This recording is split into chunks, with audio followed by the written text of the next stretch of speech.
posted in a while because everything in the garden is starting to fade. As you can see, this scarlet runner bean is starting to fade. There are a few green leaves still on them. I have no idea how they survived. I stopped watering it. I'm going to take this trellis down, and also I'm going to take all the passion fruit apart. It is just growing wildly all over, and it has had its peak. I even let it grow over some of my plants to protect my plants. And it needed the sunlight so it could create fruit. So here I have a mess here. It's been dropping all the leaves, and I've been raking them up, so you can see a ton of leaves over there. I've been raking them up and placing them in areas that I wanted to mulch. So I'm going to be dealing with this, taking it most of the way down and exposing that area underneath, and it will be all right. That's the seasonality of passion fruit. In the winter, in the fall and the winter it starts to die off, and afterwards in the spring it comes right back, and it just grows like crazy so fast, because last year I didn't take down the vines and I didn't know what happened, so the green vines grew over the brown vines, and so now I know that I can take it down and chop and drop all the stuff, use this material to mulch my plants, keep my plants warm, such as this moringa here in the pot, which is a little bit cold sensitive. It likes temperate or hot climates. It's from India and other areas. So I'm just going to take that and wrap it around kind of the top of this to mulch it, keep it warm, and it will survive for throughout the winter for next spring, for moringa and for all my various plants that are in the ground and in the pots. So that is what you'll see next. Thank you for watching. Hi folks, this is what I have done so far in tearing down the trellis of passion fruit. See all the dead stuff below the green stuff? It's all the leaves are turning brown, and some of that is from last year's vines, and I have pulled them down most of the ways. I would say this is halfway.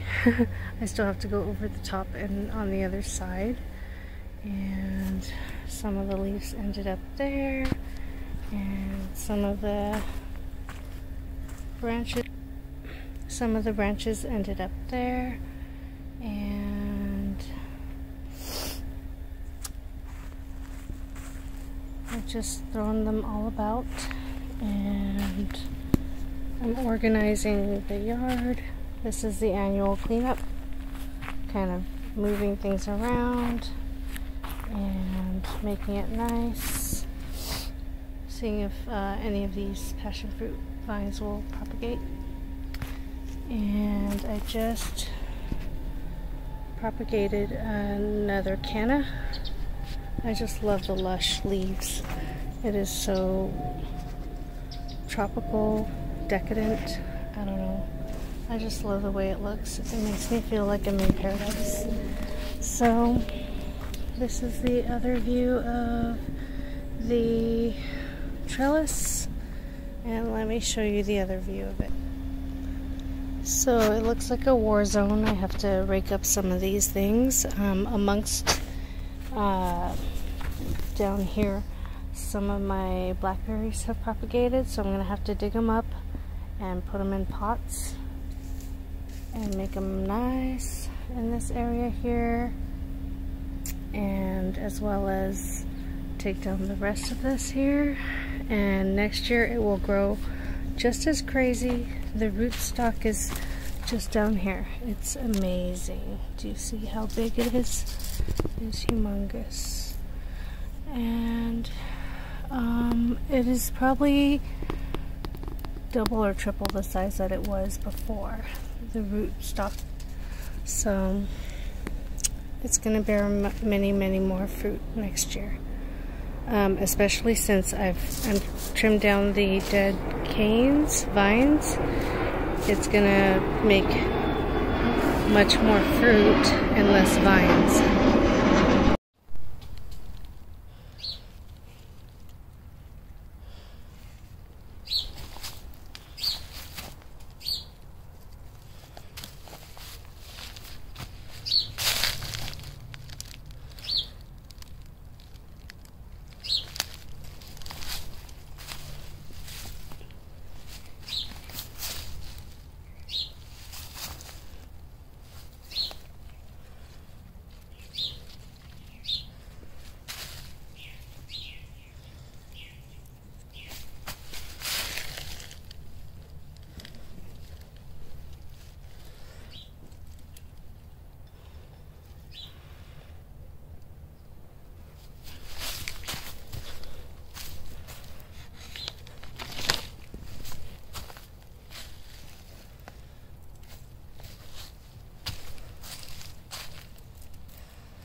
So guys, I just planted some basil cuttings, Thai basil, and it's my favorite, and I'm hoping it will grow over the winter.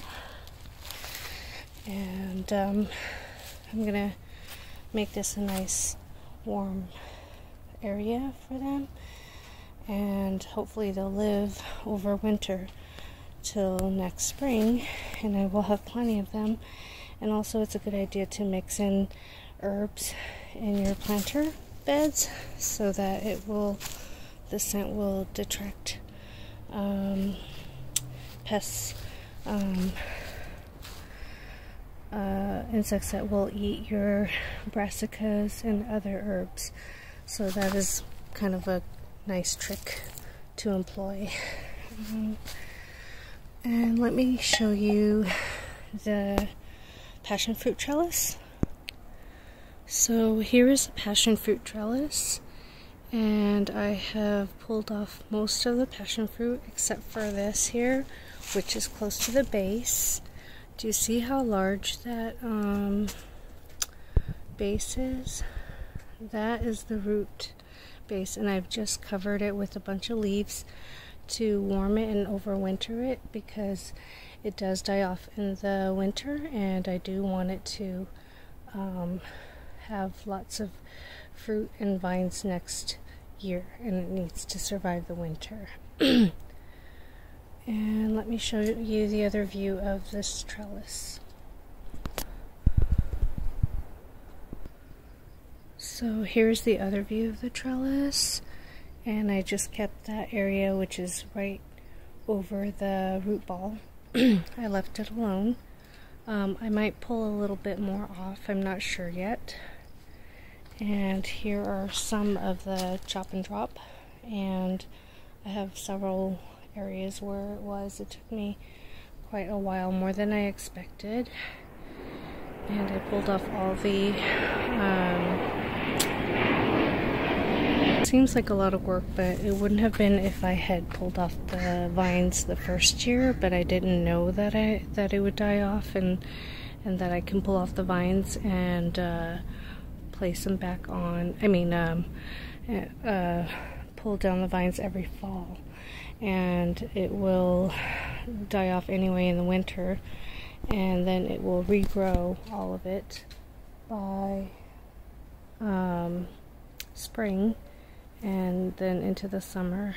So now that I know that, because my dad does that, it's gonna be really nice to have kind of more light here. So that is my plan for now, and it's worth giving a try. And now I have all this material for chopping and dropping and kind of mulching the area.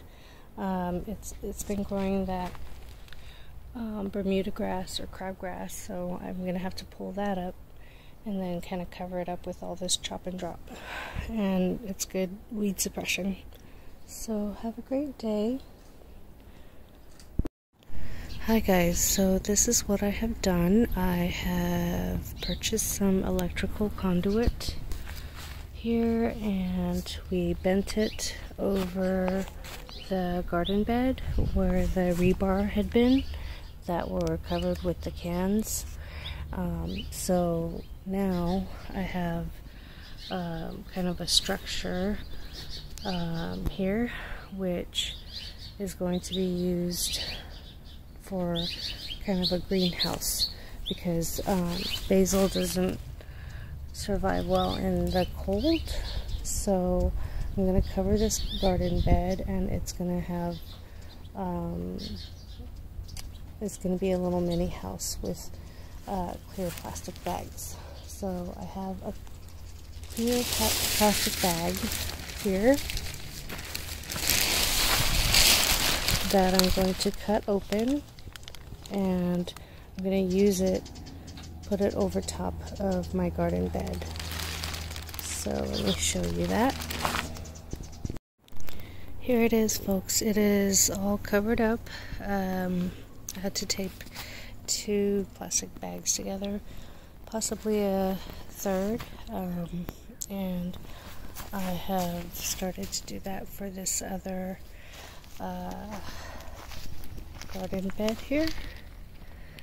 So, and I'm preparing, we're slated to have rain, but then it is reduced down to less rain, so less chance of rain. So we're just prepping for the cold weather. So there it is. That's one of my mind childs, to make a little hoop house out of the garden bed. So give it a try. Have a great day. Thank you for watching.